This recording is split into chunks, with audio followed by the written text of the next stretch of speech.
मौत तो एक हकीकत है ना भाई, उससे कोई जान छुड़ा सकता है? ऐसे सेकंडों में इंसान मरता है, पता ही नहीं। कितने ही नुस्खे इस्तेमाल कर लो भाई सेहत के, एंटी एजिंग चीजें खा लो, बादाम खा लो, अखरोट खा लो, देसी घी खा लो, तो क्या आप बच जाओगे? बैठे बैठे मर जाता है आदमी। मौत के बाज़ असबाब ऐसे हैं जो डॉक्टरों को भी पता नहीं है।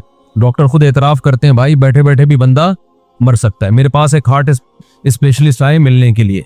मैंने उनसे हार्ट के बारे में मालूमात लेना शुरू कर दी। उन्होंने बताया जी ऐसे होता है, यूं होता है, जब हम पराठे ज्यादा फोड़ते हैं तो चर्बी बनना शुरू हो जाती है, कोलेस्ट्रॉल बनना शुरू हो जाता है, रगें तंग होती हैं, वगैरह वगैरह। मैंने कहा अगर इंसान एहतियात बरतना शुरू कर दे तो क्या कभी भी हार्ट अटैक नहीं होगा? जॉगिंग भी करे, जिम भी जाए, खाए कम, मीठा छोड़ दे, ऑयल छोड़ दे, जबरदस्त खिचड़ी और इन चीजों पे आ जाए, तो क्या आप गारंटी है कि हार्ट अटैक नहीं होगा? डॉक्टर साहब ने कहा कोई गारंटी बोलो नहीं है। मैंने कहा फिर क्या फायदा? उन्होंने कहा चांस कम हो जाएंगे, चांस हार्ट अटैक के कम हो जाएंगे, लेकिन जीरो बोलो नहीं होंगे। मैंने कहा क्यों जीरो नहीं होंगे भाई, जब उसके कोलेस्ट्रॉल भी नहीं बन रहा, रगें भी खुली हुई है, क्या ख्याल है भाईजान? अबे सारे हार्ट की रगें भी खुली हुई हैं, दिल भी सेहतमंद है, तो अटैक क्यों हो रहा है फिर? उन्होंने कहा बात ये मेरे भाई, हमारे दिमाग से करंट जाता है कहाँ? हार्ट की तरफ। वो करंट जाता है, जैसे मोटर को करंट मिलता है, पावर मिलती है, तो मोटर क्या करती है? घूमती है और पानी आता है। तो ऐसे ही हमारे दिमाग से करंट जाता है हार्ट की तरफ। वो करंट जब जाता है तो हार्ट क्या करता है? चलता है। बाज़ दफा वो करंट जाता ही नहीं है, जैसे फ्यूज उड़ गया ना बंदे का। अबे आपने पावर लगाई और करंट आया, मोटर चली, मोटर घूमेगी, आगे पाइप में काइयां हैं तो पाइप फट जाएगा ना, पाइप के सुराख ही तंग हो गया, आगे जगह ही नहीं है तो मोटर जल जाएगी। तो दिल भी ऐसे ही करता है, रगों में जब तंगी पैदा हो जाती है, आगे खून को पंपिंग के लिए जगह नहीं मिलती, तो वो खून वापस रिवर्स मारता है और दिल क्या हो जाता है? दिल में दर्द होता है, जो भी होता है वो अल्लाह ही जाने। लेकिन बाज दफा क्या होता है भाई, लाइट ही चली गई, मोटर आपने रिपेयर करवाई, मोटर की सर्विस करवा दी आपने, पाइप नया वाला लाके डाल दिया, सब कुछ कर दिया, पीछे से लाइट क्या हो गई? हमारे यहाँ तो ये होता रहता है। यानी ये मिसाल तो हमारे यहाँ KESC वाले पीछे से बटन क्या कर देते हैं? बंद कर देते हैं। तो मोटर सही होने के बावजूद भी पानी आता है फिर उसमें। तो दिल के साथ भी ऐसा होता है। बाज दफा क्या होता है, ये अंग्रेजों के साथ भी होता है। आपने बड़े बड़े फुटबॉलर देखे होंगे, ऐसी वीडियोस यूट्यूब पे पड़ी हुई हैं। फुटबॉल खेल रहा है, फुटबॉल खेलने वाले का दिल कितना सेहतमंद होता है पता है आपको? कमजोर दिल वाला फुटबॉल नहीं खेल सकता। अगर कमजोर दिल वाला फुटबॉल खेले तो वो फुटबॉल बन जाएगा। कमजोर दिल वाला खेल ही नहीं सकता फुटबॉल, इतना टफ खेल है।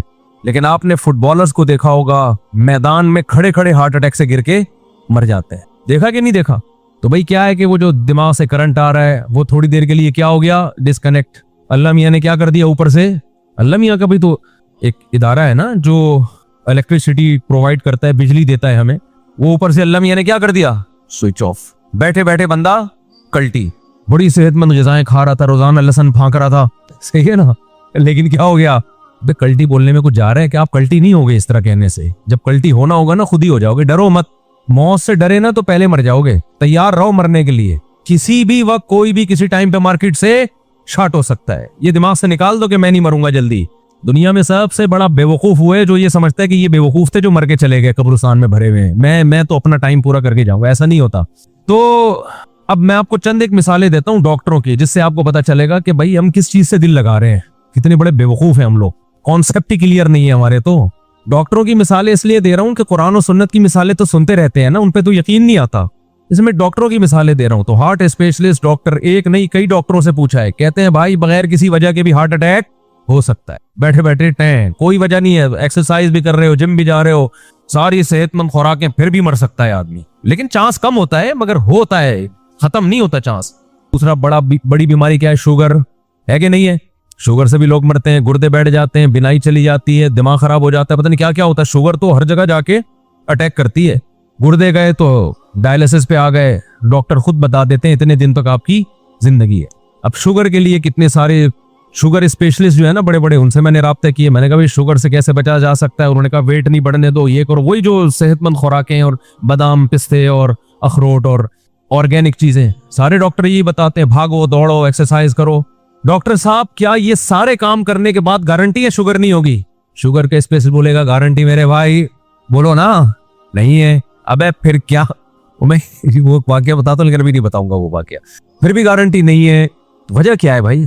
भाई कुछ पता नहीं होता किसी भी चीज का। मौरूसी होती है, आपके बाप दादा नाना परदादा में किसी को हुई होगी, आपको हो गई। गारंटी डॉक्टर किसी चीज की नहीं लेता। गारंटी फ्रिज की ली जा सकती है, गाड़ी की ली जा सकती है, बहुत सारी चीजों की। इंसान की जो बॉडी है उसकी गारंटी है ही नहीं। इम्कान होता है कि ये जल्दी नहीं मरेगा, ये जल्दी मर जाएगा, इम्कान की हद तक, इससे ज्यादा कुछ भी नहीं है। आगे चलते हैं हम। कैंसर के स्पेशलिस्ट, कितने लोगों को कैंसर होता है ना।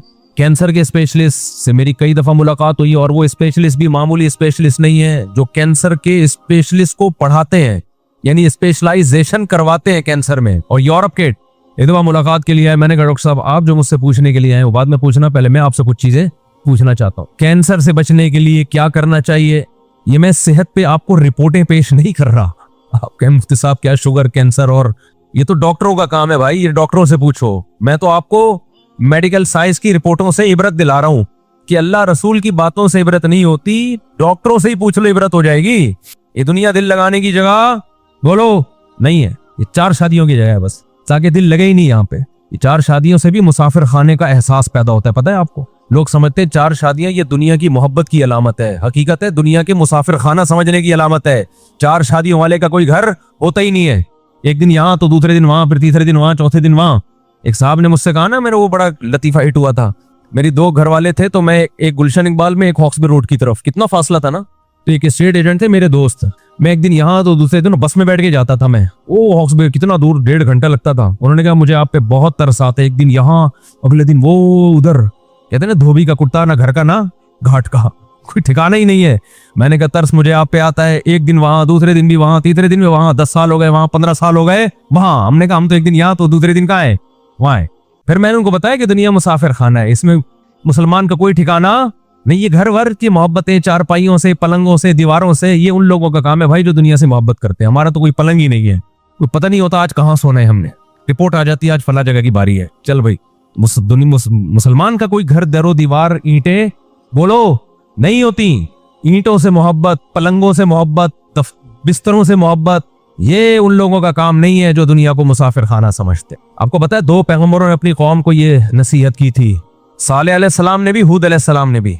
हूद अलैहिस्सलाम ने क्या फरमाया, वतत्तखिदूना मसानिअ लअल्लकुम तखलुदून, तुम ऐसे घर बनाते हो जैसे तुमने हमेशा रहना है इसमें। हालांकि अपने पैसों से घर बना रहे थे, कोई रिश्वत के पैसों से नहीं बना रहे थे। सवाल पैदा होता है भाई जब अपने पैसों से, हलाल के पैसों से घर बना रहे हैं तो पैगंबर को इस पे एतराज क्यों है, क्या घर ना बनाए। अब फिर यहां से मेरा आपका इख्तलाफ क्या हो गया शुरू, इख्तलाफी मसाइल छेड़ देते हैं मुफ्ती साहब। जब मैंने, मेरा ये क्लिप चलता है ना, जाती घर कोई इतनी बड़ी कोई जरूरत नहीं है, तो लोग फिर बहुत एतराज करते हैं। मैंने घर बनाने से मना नहीं किया भाई, बार बार कहता हूं, अगर बहुत आमदन है तो बनाओ, ज्यादा आमदन नहीं है तो मत बनाओ, खाने पीने पे जोर लगाओ। फिर ज्यादा बहुत अल्लाह ने दे दिया पैसा तो ठीक है बना लो, और वो भी इतना बड़ा, इतना बंगला, इतना खूबसूरत, ये बेवकूफों के काम है। तो मैं आपको गुनहगार नहीं समझता ज्यादा मजबूत घर बनाने पर, बेवकूफ और अहमक समझता हूँ। यानी टांगे कब्र में लटकी हुई हैं, पता है 10-20 साल के बाद मर जाना है, और अरबों रुपए फूक दिए बंगला बनाने पर, तो बेवकूफ नहीं तो और किसे बेवकूफ कहते हैं मेरे भाई। शुगर का स्पेशलिस्ट कह रहा है कोई शुगर की गारंटी नहीं है, कैंसर का स्पेशलिस्ट कह रहे हैं कैंसर की गारंटी नहीं है, हार्ट डिसीज के कभी भी मर सकता है, फिर अरबों रुपए फूक दिए किसमें, सरिये और दीवारों में। इट इज कॉल्ड हमाकत। इसको क्या बोलते हैं, किसी भी अक्लमंद से पूछोगे बोलेगा भाई ये बेवकूफी ही है। तो हूद अलैहिस्सलाम ने कौम से क्या फरमाया, तत्तखिदूना मसानिअ लअल्लकुम तखलुदून, अपने पैसों से, हलाल के पैसों से बना रहे हो, घर बना रहे हो, घर बनाने पे हमें एतराज नहीं है, इतने मजबूत बनाते हो जैसे तुमने हमेशा रहना है यहाँ पे। हालांकि उस कौम की उम्रें हमारी उम्रों से बहुत ज्यादा थी, उनकी हड्डियों में कैल्शियम हमारी हड्डियों में कैल्शियम से ज्यादा था, उनकी हड्डियों में सरिया बहरिया टाउन में बनने वाले बंगले की बुनियादों में सरिये से ज्यादा था। उसके बावजूद पैगंबर उनसे कह रहे हैं तुम ऐसे घर बनाते हो जैसे तुमने यहां से निकलना है ही नहीं। मुसाफिर खाना है भाई, इतना लिफ्ट कराओ इस दुनिया को जितना यहां रहना है। सालेह अलैहिस्सलाम ने भी कौम से यही कहा। सालेह अलैहिस्सलाम ने क्या फरमाया, वतनहितून मिनल जिबाली बुयूतन फारिहीन, चट्टानों को तराशते हो और अंदर बंगले खड़े कर देते हो। कितनी मेहनत लगती है चट्टानों को तराश के बंगला बनाने में भाई, उम्रें बीत जाती होंगी तो, और सदियों तक वो घर अभी भी निशानात हैं। मैं तुर्की गया हूं ना, तुर्की के बॉर्डर पे, वहां आप देखेंगे गारों के अंदर पूरे महल बने हुए हैं। अगर उनको पता होता ना कि ये व्लॉगिंग के काम आएंगे हमारे महल हमारे मरने के बाद, तो शायद वो इतनी मेहनत ना करते। वो कहते हम तो अपने लिए बना रहे हैं।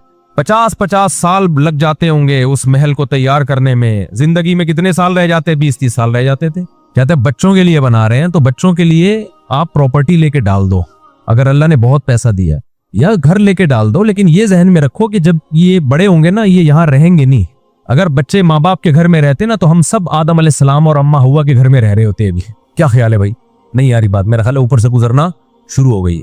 आदम अलैहिस्सलाम ने भी सोचा होगा घर बनाऊं अपने बच्चों के लिए, सारे यहाँ पर होते होते ना ना ना बच्चे जैसे जैसे बड़े हुए मार्केट से शॉर्ट होते गए। मेरे वालिद साहब ने घर बनाया हमारे लिए, हम तो नहीं रह रहे भाई उसमें।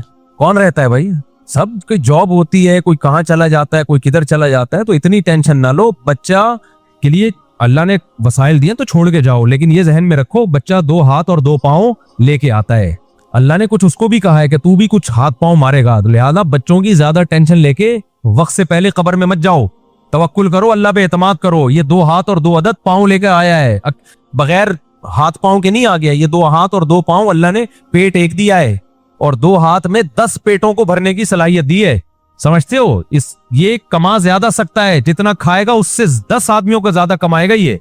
तो बच्चों में स्किल्स पैदा करने की कोशिश करो, ज्यादा पैसा इन्वेस्ट करने की कोशिश ना करो। और मैंने देखा है जिन लोगों ने बच्चों के लिए बड़ी बड़ी जायदादें छोड़कर गए हैं, बच्चों में कोई स्किल्स तो थी नहीं, कमाने का कोई तरीका तो आता नहीं था, वो सारे करोड़ों रुपए बच्चे बर्बाद करके फिर जीरो होके बैठ जाते हैं। इसलिए बच्चों में कोई काबिलियत पैदा करो, उसको ज्यादा फोकस करो। आप दौलत जमा करने को ज्यादा क्या कर रहे हो? फोकस कर रहे हो। और बच्चा बालिग हो जाए ना, पढ़ाई से ज्यादा कारोबार की फिक्र करो उसकी। पढ़ाई वढ़ाई में आजकल कुछ नहीं रखा हुआ। पढ़ाना है तो घर में होम स्कूलिंग में पढ़ाओ कुछ। ये अलग से टॉपिक है, इस पे तो बहुत कुछ बोलने का है अभी। तो मुसलमान तो हमेशा तिजारत किया करते थे भाई। जो तिजारत में नहीं चल रहा उसको बोलो तू कमाऊ पूत बनेगा, ठीक है, तू जॉब करेगा जाके। असल तो मुसलमानों का काम क्या है? बोलो ना, बिजनेस है। साहबा ने सबने तिजारतें की है। तो अंग्रेज के आने से पहले हम तो सारे बाप दादे बिजनेस करते थे, जमींदारी और बिजनेस। ये तो अंग्रेज को दफ्तरों के लिए मुलाजिम चाहिए थे, हम लोगों को उसने बूट पॉलिश पे और कलर बना के बिठा दिया। और अगर जॉब करनी है तो वो जॉब करो जिसका कोई विजन हो, यानी किसी इदारे जिसका कोई बड़ा विजन हो, उस इदारे में जॉब करो, ताकि आपकी इस जॉब से इंसानियत को फायदा हो। मिसाल के तौर पर आप गुटखा कंपनी में जॉब कर रहे हो, तो उसका क्या फायदा है यार? पेप्सी में जॉब कर रहे हो, उसका क्या फायदा? लोगों को पेप्सी पिला के क्या मिलेगा आपको? टीचर बन जाओ किसी यूनिवर्सिटी में, उसमें आप लोगों को क्या कर सकते हो? गाइड। आप किसी मदरसे में उस्ताज बन जाओ, वहां आप क्या करोगे? लोगों को दीन सिखाओगे। तो इस तरह की जो जॉब है, फौज में चले जाओ इस नियत से कि बॉर्डर की हिफाजत करूंगा, इस तरह की जो जॉब्स है वो तो मुसलमान को करनी चाहिए। बाकी जो आजकल जिस किस्म की जॉब्स हो रही हैं, वो कोई इस्लाम उसको नहीं वो ज्यादा अहमियत देता। खैर, तो वो जो हार्ट स्पेशलिस्ट थे उन्होंने क्या कहा? कैंसर के स्पेशलिस्ट तक पहुंचा था मैं। 3 हो गए ना, एक हार्ट हो गया, एक गुर्दे की कोई शुगर की गारंटी नहीं है, दूसरा आपके दिल की कोई गारंटी नहीं है, तीसरा हो गया कैंसर। बहुत से लोग किससे मरते हैं मेरे भाई?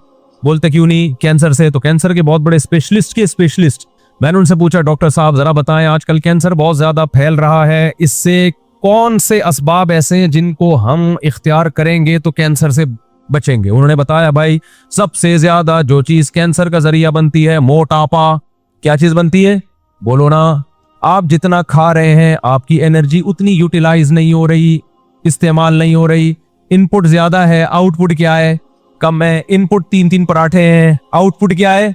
दफ्तर में बैठ के कीबोर्ड से लव लेटर लिख रहे हैं, इसके अलावा या फेसबुक पे कमेंट्स कर रहे हैं, और कुछ भी नहीं है। तो 2 उंगलियां चलाने के लिए 2-3 पराठों की बिल्कुल भी जरूरत बोलो नहीं है। सब यही कर रहे हैं, सब यही कर रहे हैं। हो सकता है मैं कोई ऐसा नहीं हो कि मैं कोई, आप समझ रहे हो कि मुझसे आप पता नहीं कि शायद 2 निवाले सुबह खजूर के चख लेते होंगे। हम सब इस बीमारी में मुब्तला है। हमारी मेहनत कम है और खुराकें क्या है? बहुत ज्यादा। तो मैंने कहा, डॉक्टर साहब फिर क्या करना चाहिए? उन्होंने कहा, वजन नहीं बढ़ने दो मेरे भाई, खास तौर पे 40 साल के बाद किसी कीमत पे वजन बोलो नहीं बढ़ने दो। मीठा क्या करो मेरे भाई? 40 साल के बाद खासतौर पे जो चीनी है इसको क्या कर दो? छोड़ दो। अच्छा, मैंने कहा भाई सिगरेट, और हाँ मैंने कहा और क्या? उन्होंने कहा गुटखा, गुटके से मुंह का कैंसर, गले का कैंसर, तंबाकू से। मैंने तो अपनी खुद जिंदगी में इतने कैंसर के गुटके वाले देख लिए हैं। और क्या होता है भाई? और उन्होंने कहा कि ये होता है कि जी आप सिगरेट पीते हैं तो उससे क्या होता है? बोलो ना, बता दो अपनी जबान। कैंसर का इम्कान बहुत ज्यादा बढ़ जाता है। मैंने कहा अच्छा, सिगरेट भी एक बंदा नहीं पी रहा, गुटखा भी नहीं खा रहा, पान भी नहीं खा रहा, वजन भी उसका क्या है? फिट फाट, जॉगिंग करता है, जिम जाता है, खुराकों पे कंट्रोल है। डॉक्टर साहब गारंटी लिए तो कैंसर नहीं होगा। आपको सुन के रोना आएगा। इतना कुछ करने के बाद ना वो कहते हैं गारंटी फिर भी बोलो सब कुछ सही आ रहा हो फिर भी हो जाता है। वो मुझे फिर लतीफा याद आता है, सुनाई देता हूँ। इतना कुछ करने के बाद भी अब आदमी इतनी मेहनत करे तो डॉक्टर साहब गारंटी दो ना कैंसर नहीं होगा। डॉक्टर साहब कहते हैं कैंसर फिर भी हो सकता है। वो मुझे लतीफा याद आ जाता है ऐसे मौके पे। एक आदमी अपनी बीवी की कभी तारीफ नहीं करता था, उसको अच्छी नहीं लगती थी वो। तो एक दिन बीवी ने कहा कि भाई थोड़ा सा आज मैं मेकअप करती हूँ, कुछ साड़ी अच्छी पहनती हूँ, कुछ चूड़ियां वूड़ियां, बड़ा जबरदस्त जीनत इख्तियार की ना उसने। अपने शोहर से कहा बताइए ये मेरी चूड़ियां कैसी लग रही है। हाँ, शोहर ने जब देखा ना बेगम पे, बेगम को कहा था यार आज तो बड़ी खूबसूरत चूड़ियां पहनी हुई है। कहती थैंक यू जी, आज तो बेगम बड़ा टाइट मेकअप लगाया हुआ है। थैंक यू जी, आज तो तुमने साड़ी भी बड़ी खानदानी पहनी हुई है। बड़ी बेगम खुश हो रही है ना। थैंक यू जी, अच्छी फिर भी नहीं लग रही है। ये सारी चीजें बहुत अच्छी तुमने पहनी हुई है, मगर तुम अच्छी बोलो फिर भी नहीं लगी। हमारे एक दोस्त थे, उनको रंगीन टोपियां पहनने का शौक था जब हम कॉलेज में पढ़ते थे, कलरफुल टोपियां। मुझे ये था कि टोपी पहननी है तो ये सादा चाइना वाली। उनको शौक था नीली पीली ना बत्तियां लगी हुई उसमें, तो बड़ी चमकदार किस्म की टोपियां खरीद के। मेरे क्लास फेलो हैं, बयान भी सुनते हैं। एक दिन मैंने उनसे कहा, मैंने कहा यार ये तुम क्या नीली पीली पहन रहे हो? कह रहे यार अच्छी नहीं लग रही टोपी। मैंने कहा देखो टोपी का अच्छा लगना काफी नहीं है, टोपी पहन के बंदा भी अच्छा लगे। ये टोपी वाकई बहुत खूबसूरत है, इसे पहन के बंदा अच्छा नहीं लगता। मैंने कहा आप क्या करो, चूड़ियां पहन लो। चूड़ियां तो खूबसूरत होंगी लेकिन बंदा पहन के अच्छा लगेगा चूड़ियां पहन के। एक बड़ा खूबसूरत सा दुपट्टा है, उसमें वो पीको शीको हुआ है, दुपट्टा तो बड़ा खूबसूरत है, लेकिन वो जब आदमी पहनेगा तो अच्छा लगेगा। तो हर अच्छी चीज इस्तेमाल के बाद वो चीज तो अच्छी होती है, जरूरी नहीं कि बंदा भी अच्छा लगना शुरू कर दे वो। तो उस आदमी ने अपनी बेगम के हर चीज की तारीफ की, आखिर कहा अच्छी तू फिर भी, ये सारी चीजें अच्छी है मगर तू अच्छी नहीं लग रही। तो डॉक्टर साहब की उस बात से ना मुझे ये लतीफा याद आया। मैंने कहा डॉक्टर साहब उसने सिगरेट भी छोड़ दी, गुटखा भी छोड़ दिया, पान भी छोड़ दिया, एक्सरसाइज भी कर ली, खुराक पे कंट्रोल भी कर लिया, कैंसर से बचने की गारंटी फिर भी नहीं है। इसका यह मतलब नहीं है कि आप एहतियातें ना करें, चांसेस बहरहाल कम हो जाते हैं। जो हमारा लाइफ स्टाइल है उसमें तो शुगर कभी चांस है कि 90% शुगर भी होगी, कैंसर भी होगा, ब्लड प्रेशर भी होगा, अटैक से भी मरोगे। जो नहीं मरे अब तक उन पे हैरान हो गए ये मरे क्यों नहीं अभी तक।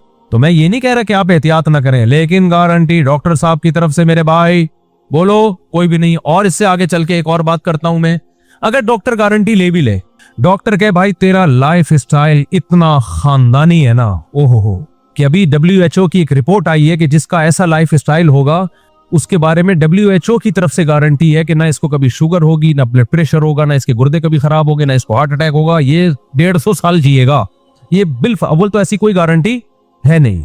फर्ज करो साइंस ने इतनी तरक्की कर ली कि ऐसी चीजें इजाद हो गई हैं कि अब जी 150 साल तक ये मेडिसिन जो लेगा या ये खुराक जो खाएगा वो कब तक जिंदा रहेगा? 150 साल तक। फर्ज करो साइंस ने तरक्की कर ली। तो मुझे एक बात बताओ, कराची में जो गटर के ढक्कन है उनकी कोई जिम्मेदारी लेगा? चलता हुआ आदमी कहाँ गिर जाता है बोलो? ना शुगर थी ना ब्लड प्रेशर था, गटर देखता है कि चूंकि ये शुगर भी नहीं है, इसको WHO ने सर्टिफिकेट दिया 150 साल जिंदा रहेगा, लिहाजा इसको नीचे गिरने से क्या कर लो, रोक लो।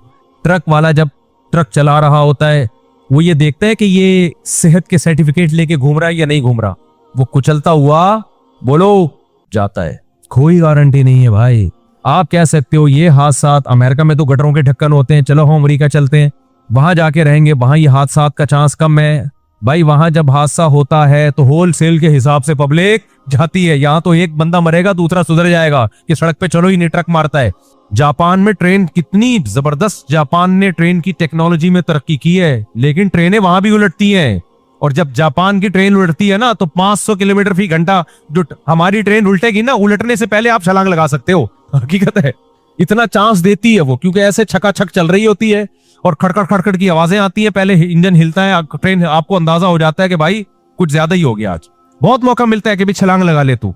ये जो 500 किलोमीटर पर आवर से भाग रही है ना, अल्लाह ना करे जब उसमें हादसा होता है तो फिर छलांग लगाने का मौका फिर ऐसे गाजर मूली तरह कटते हैं लोग, जहाज भी गिरते हैं। मैं एक सफर कर रहा था, एक पायलट ने मुझे बताया, जहाज में पायलट ने, तो हर तबके से जब आदमी मशहूर होता है तो हर तबका जानने लगता है, तो दोस्ती हो जाती है।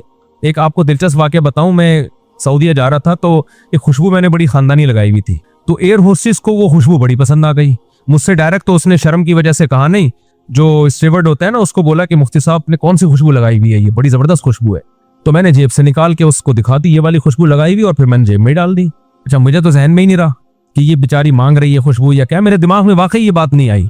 अच्छा, मैंने अपने दोस्तों को जाके बताया कि यार ये खुशबू, अब हर आदमी वो खुशबू मुझसे मांग रहा है। तो हमारे एक दोस्त हांगकांग गए, वो खुशबू लगा के कह रहे किसी ने लिफ्ट नहीं कर दी। समझ में आ रही हो?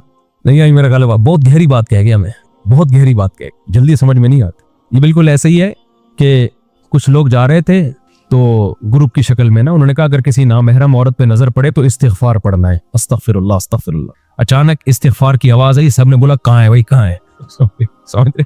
अच्छा खैर, तो ट्रकों की गारंटी कौन? हाँ, वो मैं बता रहा था कि पायलट ने बताया, मैंने कहा भाई कोई हादसे आपने कभी देखे हो जहाज में, कितना सिक्योरिटी का निजाम होता है ना, कितना बेहतरीन। उन्होंने बताया रशिया में एक दफा हम जा रहे हैं, रशियन जहाज था रूस का। अच्छा, मैंने किसी बयान में रूस को सोवियत यूनियन कह दिया, गलती से कह दिया है। तो सोवियत यूनियन तो अफगानिस्तान की लड़ाई के बाद मार्केट से शार्ट हो गया। तो लोग ऐसी गलतियां पकड़ते हैं, फिर तंज ये करते हैं इनको हिस्ट्री का नहीं पता। अबे हमें क्यों नहीं पता अफगानिस्तान की और रशिया की हिस्ट्री का? तो ये सबकत लिसानी से। इसी तरह मैंने एक दफा बयान में फला सदका में तर्जुमा गलती से कर दिया कि सदका नहीं दिया उसने, हालांकि सदका युसद्दिकु का माने तस्दीक करना होता है। वो जबान की एक मिस्टेक है, उसको बाज लोगों ने क्लिप बनाया कि जिसको कुरान की आयत का तर्जुमा नहीं पता। सदका युसद्दिकु तस्दीकन, ये तो पूरी गर्दान सुना दूं मैं आपको। तो वो मुंह से गलती से निकल गया। वो बयान में बाज दफा ध्यान कहीं और होता है, तो सदका में वो लफ्ज आ रहा है ना, और फिर कुरान में हमेशा नमाज सदका साथ ही है, इसलिए तवज्जो नहीं गई उस तरफ। तो लेकिन लोग एकदम गलती पकड़ के क्लिप बनाते हैं, कुरान नहीं आता। तो ऐसी सबकत लिसानी जिसे कहते हैं ना, जबान से आदमी सोच कहीं और होती है कहीं और, तो उसको एकदम से फतवाना लगा दिया करें किसी के बारे में। तो रूस का एक जहाज था, उन्होंने बताया पायलट ने कि वो जहाज जिस ट्रैक पे हम जा रहे हैं ना, सामने से उसी पे आ रहा था। हालांकि जहाजों में ऐसा नहीं होता। और कह रहे हैं कि 5 किलोमीटर दोनों जहाजों का फासला। तो वो जहाज में ना एक ऑटोमेटिक अलार्म बजता है जो इमरजेंसी का होता है, यानी चंद सेकंड के बाद दोनों जहाजों ने आपस में टकरा जाना था। चंद सेकंड के बाद। पीछे मुसाफिरों को कुछ नहीं पता था क्या हो रहा है, लेकिन आगे पायलट की हालत क्या हुई होगी आप सोचो कि 5-10 सेकंड के बाद हमारे परखचे उड़ जाने। कह रहे वो अल्लाह का फजल ये हुआ कि वो कोई ऑटोमेटिक सिस्टम लगा होता है, उसने टर्न लेफ्ट का कहा और सामने वाले जहाज को बोला टर्न लेफ्ट, तो उसने इधर लेफ्ट किया, इधर। ये 1-2 सेकंड के अंदर करना होता है पायलट ने। हालांकि ऐसे मौके पे इंसान बौखला जाता है कि भाई ये क्या हो गया, पता चला टर्न लेफ्ट बोला और उसने राइट कर दिया। तो कह रहे वो लेफ्ट हुआ है और दोनों जहाज यूं गए हैं ऐसे करके, सलाम दुआ करते हुए, अलग सेलेक्ट करते हुए। पीछे लोगों को नहीं पता क्या हुआ है, वो तो थोड़ा सा हिले और सीधे हो गए। तो मैंने कहा ऐसा हुआ क्यों है, सिस्टम की खराबी? उन्होंने कहा नहीं, रशिया में बाज दफा पायलट पी के निकलते हैं। हालांकि कितना उनका सिस्टम है चेक करने का, पायलट का ना अल्कोहल कितनी इसकी बॉडी में, बहुत जबरदस्त सिस्टम है। इसके बावजूद भी भाई ये सिस्टम इंसान का बनाया हुआ है, इंसान से गलती। वो पायलट पी के निकले थे तो पायलट समझ रहा था पायलट हो गया उल्टा, मेरा ख्याल है ये पीने के बाद जो है ना वो उल्टा होता है, तो वो हो गया उल्टा। वो समझा कि जहाज उल्टा हुआ है, तो जहाज को सीधा करने की कोशिश की होगी उसने। एक शराबी जैसे है ना, वो मशहूर वाक्य है कि शराब कितनी बुरी चीज है, देखो आप, दोनों जहाजों के परखचे उड़ा देने थे उसने। खैर बच गए, पता नहीं केस वेस हुआ उनके खिलाफ, क्या हुआ होगा। तो बाहर मुल्कों में ये होता है, ज्यादा पी ली, टेस्ट में आया नहीं और पी के जहाज खुद उल्टे हो गए। वो समझे कि हर चीज को सीधा करने की कोशिश में लगे हुए, अपने आप को सीधा करने के बजाय सारी चीजें उल्टी कर दी। वो एक शराबी था ना, फायर ब्रिगेड के अमले में था, तो शराब पी के चला गया। वो सबसे ज्यादा मेहनत उसी ने की, जा जाके लोगों को निकाल के ला रहे, 1 बंदा 2 बंदा, लोग कह रहे यार क्या हो गया, 10-15 बंदे निकाल दिए उसने ना। तो बाद में पता चला जितने भी फायर ब्रिगेड के अमले के लोग थे ना, जो आग बुझाने गए हुए थे, कमबख्त उन सबको निकाल के ले आया। हदीस में आता है कि आप सल्लल्लाहु अलैहि वसल्लम को मौत की तकलीफ दूसरों से ज्यादा हुई है। आप सल्लल्लाहु अलैहि वसल्लम फरमाया ऊ आकू कमा यू आकू रजुलानी मिनकुम, मुझे बुखार में इतनी तकलीफ होती है जितनी तुम में से 2 आदमियों को होती है। आप पर जब बीमारी आती थी ना, आपको तकलीफ दूसरों से ज्यादा होती थी। और अम्मी आयशा रजी अल्लाह ताला अन्हा फरमाती हैं कि नबी सल्लल्लाहु अलैहि वसल्लम का सर मुबारक मेरी गोद में था जब आपकी रूह निकली है, और आपकी जो मैंने मौत की तकलीफ देखी है, जिस शिद्दत में आप जिस तकलीफ में थे, उसके बाद मुझे किसी की मौत की जो आसानी से कोई दुनिया से गया हो ना, उसके मरने पर मुझे कभी रश्क नहीं आया। रश्क का क्या मतलब कि भाई ये इतनी आसानी से चला गया तो इसका मतलब ये ज्यादा अच्छा था, और माज अल्लाह आप सल्लल्लाहु अलैहि वसल्लम के अमाल कम थे, तो ये तो मुमकिन नहीं है ना। कहते हैं मुझे कभी किसी पे रश नहीं आया कि आराम से मर गया तो बहुत नेक होगा, ठीक है ना। बहुत मुश्किल है समझाना। अम्मी आयशा फरमाती हैं कि यानी अम्मी आयशा की हदीस का मफहूम बयान कर रहा हूं कि नबी सल्लल्लाहु अलैहि वसल्लम की मौत के वक्त जो तकलीफ की हालत थी, उसको जब से मैंने देखा है, तो अम्मी आयशा की बात का खुलासा ये है कि अब अगर मैं किसी को देखती हूं ना कि आराम से रूह निकल रही है, यानी आराम से मर रहा है, दुनिया से जा रहा है, तो मुझे इस पर रश नहीं आता क्योंकि बहुत नेक होगा। क्या मतलब? इसका नेक अमल से ताल्लुक बोलते क्यों नहीं है। लेकिन हमारे यहां सारा मदार किस पर है? मरने के बाद शक्ल कैसी है उसकी? आड़ा तिरछा हो गया तो जहन्नम में जा रहा है इसका मतलब। और अगर मरा हुआ है, दांत खुले में, ऐसा लग रहा है मुस्कुरा रहा है, सीधा कहां जा रहा है?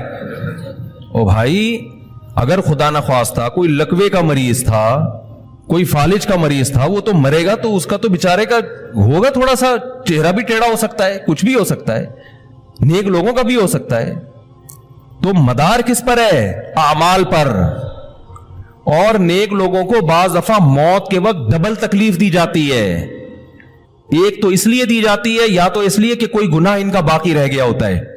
अल्लाह क्या कहते हैं, भाई कब्र में जाने से पहले इसको हमारे पास धुला के लेके आओ, साफ सुथरा हो के। अब हमारे पास आ रहा है तो हम नहीं चाहते कि इसके गुनाहों की गठरी हो, इसको पाक साफ करके ले। मैंने बड़े बड़े बुजुर्ग देखे जिनको आखिरी वक्त में बहुत मुसीबत में गुजरी उनकी, यानी जिंदगी के आखिरी अय्याम, बेटियों की टेंशन, किसी बेटी को तलाक हो गई, वो घर आ गई, कोई और मसला हो गया, तो बड़ी टेंशन में आखिरी वक्त। लेकिन वो जबान से क्या कहते थे? शुक्र, क्या शायद अल्लाह ताला हमारे गुनाहों को माफ करना चाहता। औलाद की हदीस में आता है कि इंसान को उसकी घरवाली की तरफ से, उसकी औलाद की तरफ से, उसके जिस्म की तरफ से तकलीफें पहुंचती रहती हैं और उसके गुनाह माफ होते रहते हैं। हत्ता लकी अल्लाह ताहिरन मुतहरा, जब अल्लाह के पास आता है नीट क्लीन, बिल्कुल गुनाहों से पाक साफ हो गया। लेकिन यह तकलीफ होती है जिसमें सब्र की तौफीक भी मिलती है, क्योंकि अल्लाह दे रहा है ना तकलीफ, और अल्लाह सजा के तौर पे नहीं बल्कि कफारे के तौर पे, ताकि हमारे पास आए तो साफ सुथरा हो गए। तो इस तकलीफ में फिर सब्र की तौफीक, इसलिए उलमा कहते हैं जिस तकलीफ में सब्र की तौफीक मिल रही है, समझ लो ये रहमत है। ये क्या है? रहमत है। ये अल्लाह आपको बनाना चाह रहा है कुछ। अब लोग कहते हैं ये वाली तकलीफ क्यों, वो वाली क्यों नहीं आई, ये तो बहुत ज्यादा हो गई। तो भाई अल्लाह से कोई नहीं लड़ सकता, वो जो दे रहा है वो उस पर सब्र करो। इसी को कहते हैं तकदीर पर रिजा। जो अल्लाह ने मुकद्दर किया है अब उस पर क्या है, कोशिश करेंगे, अल्लाह से आफियत मांगे, ए अल्लाह हमें तकलीफें नहीं चाहिए, हम तो वैसे ही कमजोर हैं, ऐसा ना हो तकलीफ में और ही नाफरमानी पे ना आ जाए, हमें तो खुशियों भरी जिंदगी चाहिए, और अल्लाह उन खुशियों में शुक्र की तौफीक दे के गुनाह माफ कर दे। ठीक है ना? जैसे लोग हकीम के पास जाते हैं, हकीम साहब के पास दो तरीके होते हैं इलाज के। एक तरीका तो ये कि भाई ये कड़वी गोली है, 2-3 खाओगे फिटफाट हो जाओगे, ये इसमें ये भी परहेज, ये भी परहेज, वे भी परहेज। और एक तरीका होता है भाई दूध जलेबी खाओ, इलाज लंबा हो जाएगा, लेकिन वो दवा में क्या है? दूध जलेबी। तो आप कहते हो भाई ये दूध जलेबी वाला मुझे दे दो, ठीक है लंबा इलाज करवा लूंगा, फायदा देर से होगा, लेकिन मैं ये करेले का जूस नहीं पी सकता। तो हम नालायक लोग हैं, शुक्र से भी इंसान के तरक्की होती है। तो अल्लाह से ये मांगना चाहिए, अल्लाह हमें नेमतें दे, तकलीफों से बचा और शुक्र की तौफीक दे ताकि हमारे दर्जात बुलंद हो। तो शुक्र के भी तो बड़े फजाइल है ना। तो मांगने तो, क्योंकि अब्दियत और गुलामी का तकाजा यह है कि अल्लाह से आफियत मांगी जाए, लेकिन अल्लाह तकलीफ दे दे तो उस पर सब्र। तो हमारे नबी सल्लल्लाहु अलैहि वसल्लम को हाँ, या तो इसलिए तकलीफ होती है गुनाह माफ, या इसलिए कि दर्जात बुलंद। अल्लाह चाहता है कि भाई ये दुनिया आजमाइश की जगह है, जब आखिरत में आना तो इतना तुझे नवाजूं। तो हमारे नबी सल्लल्लाहु अलैहि वसल्लम जन्नत में आखिरत में सबसे आला मकाम किसका होगा? सैयदुल अंबिया मोहम्मद सल्लल्लाहु अलैहि वसल्लम का, हजरत आदम से भी ज्यादा, नूह अलैहिस्सलाम से भी ज्यादा। तो अल्लाह ने फरमाया कि आपको प्रोटोकॉल देने के लिए आखिरी जो अब आपका आखिरत का सफर है ना, उसमें मादी तकलीफ आपको दूसरों से ज्यादा दी जाएगी। यही वजह है कि हजरत फातिमा रजी अल्लाह ताला अन्हा, आपकी शहीदी बेटी, जब उन्होंने आप सल्लल्लाहु अलैहि वसल्लम की उस तकलीफ को देखा ना, जो मौत के वक्त तकलीफ थी और जो बुखार की शिद्दत थी, वाह करबा अबता, फरमाती थी हाय मेरे वालिद का कर्ब। बहुत ज्यादा गमजदा हो गई उनको देखकर, किस कदर तकलीफ में है। तो आप सल्लल्लाहु अलैहि वसल्लम ने फरमाया ला करबा अला अबी का बादल यौम। कैसे तसल्ली के जुमले। अपनी बेटी से फरमाया है फातिमा तेरे बाप पर आज के बाद कोई तकलीफ, बोलो ला करबा अला अबी का बादल यौम। इसमें भी आप सब्र का पहलू तलाश कर रहे हैं, शुक्र का। बस ये अल्लाह की तरफ से आखिरी है। आज के बाद है मेरी बेटी तेरे बाप पर कोई तकलीफ नहीं। अपनी बेटी को भी तसल्ली दे रहे हैं कि गम हल्का कर, बस ये अल्लाह की तरफ से आखिरी है, आज के बाद कोई तकलीफ नहीं होगी।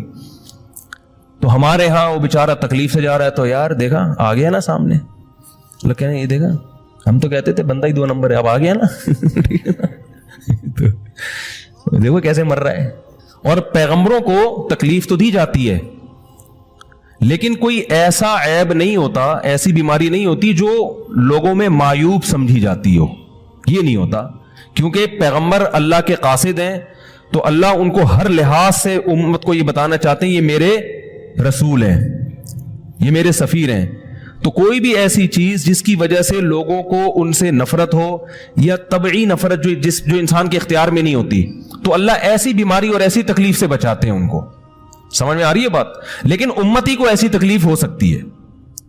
ये जो खत्म नबूवत के उलमा कहते हैं ना, मिर्जा गुलाम अहमद बैतुल खला में गिर के मर गया, तो बाज लोग कहते हैं वो तो बैतुल खला में तो फला बुजुर्ग का भी इंतकाल हुआ था, फला का भी बुजुर्ग का हो सकता है, पैगंबर का बैतुल खला में इंतकाल बोलो नहीं हो सकता, क्योंकि पैगंबर को अल्लाह ऐसे ऐब से बचाते हैं जो इंसानों में ऐब समझे जाते हैं। तो पैगंबर को ऐसी बीमारी नहीं होती, जैसे अछूत की बीमारी है कि कोई हाथ नहीं लगा सकता उसको, ऐसी बीमारी पैगंबरों को नहीं होती। कोढ़ की बीमारी पैगंबरों को नहीं होती, क्योंकि ऐसी बीमारी जिससे लोग घिन खाते हैं, तो ऐसी नहीं। लेकिन उम्मती को हो सकती है, उम्मती को ऐसी बीमारी हो सकती है, अल्लाह उसके दर्जात क्या करेगा, बुलंद करेगा इससे। मुझे एक वाकया किसी ने सुनाया कि एक हिंदू था, उसको कोढ़ की बीमारी थी। कोढ़ नहीं होता, गोश्त गलना शुरू हो जाता है, तो ये बीमारी फैलती है। तो उसके रिश्तेदारों ने बिल्कुल अलग कर दिया उसको, वहीं से खाना फेंकते ऐसे करके। कहीं तबलीगी जमात गई, उनको पता चला, वो बैठ गए उसके पास जाके, उसको खिला भी रहे हैं, पिला भी रहे हैं। तो वो बड़ा मुतासिर हुआ, यार सबने छोड़ दिया और मुसलमान होके तबलीग वाले तो इकराम का कोई मौका अल्हम्दुलिल्लाह छोड़ते नहीं है। तो वो मुसलमान हो गया और फिर उसका इंतकाल हो गया थोड़े दिनों में।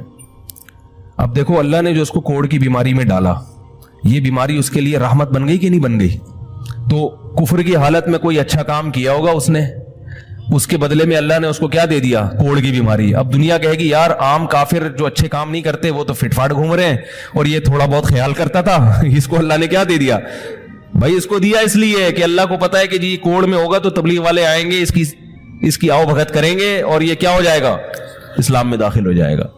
तो अल्लाह के काम है, ये अल्लाह ही बेहतर जानता है। तो बाज दफा अल्लाह तकलीफ में डालते हैं ताकि आपके गुनाह धुल जाएं। तो इसलिए मौत की जो तकलीफ है ना, अच्छा, और ऐन मुमकिन है कोई बहुत बड़ा बदमाश हो, बड़े आराम से मर जाए वो, और मरने के बाद ऐसी खूबसूरत स्किन हो जाए उसकी, क्योंकि स्किन की अच्छे या बुरे होने का ताल्लुक मौसम से है, जीने, ठीक है ना। जिसको ब्रेन हेमरेज होता है तो चेहरा खराब होता है, चाहे वो नमाजी हो। मैंने ऐसे पक्के नमाजियों को जिनकी नमाज की हालत में डेथ हुई है, उनको देखा मौत के बाद उनका चेहरा काला हो गया।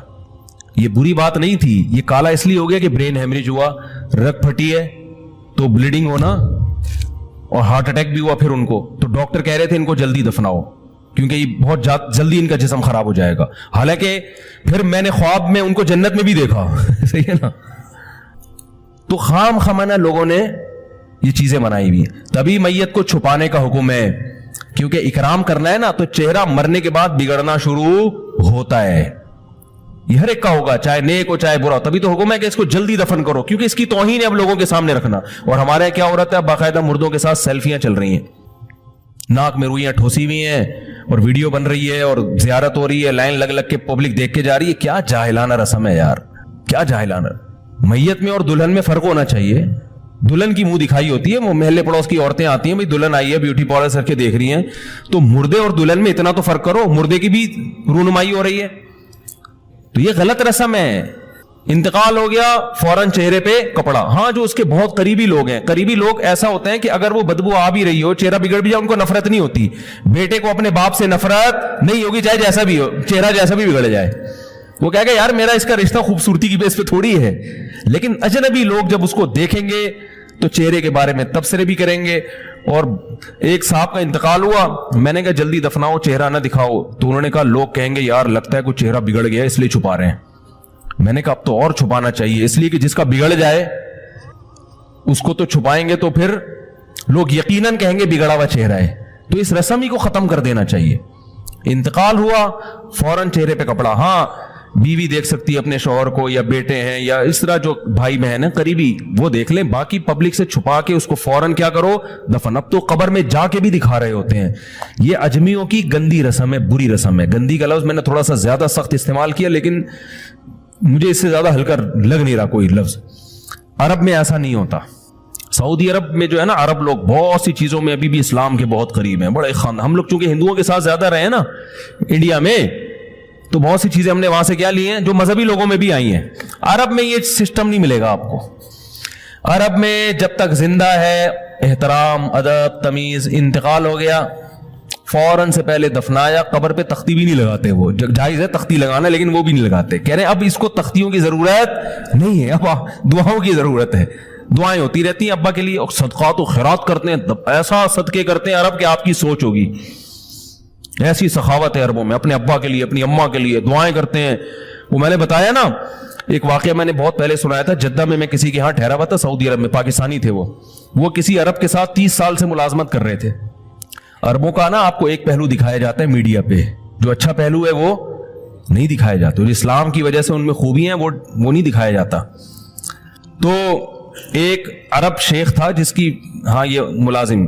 दूसरा, अरब का जो असल कल्चर आपको मिलेगा गांव देहातों में, शहरों में तो पता नहीं कौन कौन आगे आबाद हुआ है, उसमें अच्छे भी हैं बुरे भी हैं। कह रहे मैंने देखा कि वो एक अरब शेख अपनी फैक्ट्री से निकला, मैं तो एक भिखारी आया, उसने अल्लाह के नाम पे कुछ मांगा। इसके पास पता नहीं तनख्वाह बांटने निकल रहा था, क्या निकल रहा था, इसके पास बहुत सारे पैसे थे रियाल। तो इसने उसको भिखारी को दे दिए। भिखारी को जैसे दिए, भिखारी ने, अच्छा ये अरब भी 80 साल का बुढ़ा, तो उस भिखारी ने इसके अरबी के माँ बाप को दुआएं देना शुरू कर दी दिल से ना। को पाकिस्तानी था हुआ, बड़ा ढेर होशियार, दुआएं दी, अल्लाह करे तुम्हारे अब्बा की मगफिरत हो जाए, अल्लाह करे। तो वो अरब को इतना अच्छा लगा, उसने और दे दिए। फिर वो शुरू हो गया, तल्ला करे तुम्हारे अब्बा वो फिर और दे दी। कह रहे इतने पैसे उस भिखारी को दे दिए। मैंने कहा यार ये तो लाखोंपति बन गया है, सारे पैसे खत्म हो गए इसके पास, और वो गुन्ना दुआएं देता जा रहा है। वो जो गुन्ना था ना, वो क्या कर रहा है, वो भी गुन्ना बन के तबीयत से दुआएं दे रहा है वो।